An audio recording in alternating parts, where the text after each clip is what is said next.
75 गुन्ह्यातील चेन स्नॅचरवर धाडसी वृद्ध ननंद भावजईची झाडाप. मंगळसूत्र चोरीची घटना सीसीटीव्ही कॅमेऱ्यात कैद. देवदर्शनासाठी घरातून निघत असलेल्या वृद्धाच्या गळ्यातील मंगळसूत्र दुचाकीस्वाराने हिसकावून दुचाकीवर पळ काढणाऱ्या चोराचा पाठलाग करून वृद्ध ननंद आणि भावजईने आरडाओरड करत त्या दुचाकीस्वार चोरट्याला खाली पाडले. चोरटा दुचाकी आणि जवळ असलेली बॅग सोडून पळून जाण्यास यशस्वी झाला. मात्र उपनगर पोलिसांनी चोरट्याची ओळख पटवली आहे. पळून जाणाऱ्या चोरट्यावर 75 गुन्हे दाखल असून तो मूळचा राहणारा अमरावतीचा आहे.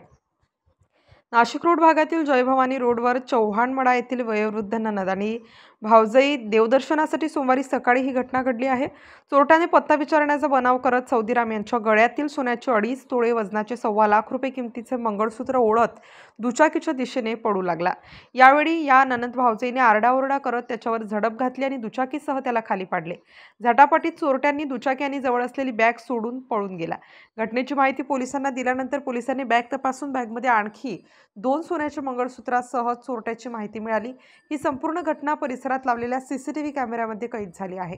सीसीटीव्हीचे आधारे उपनगर पोलिसांनी चोरट्याची ओळख पटवली असून त्याला शोधण्यासाठी विविध पथकं रवाना करण्यात आली आहेत. स्टार न्यूजसाठी मोहसिन पठाण, नाशिक.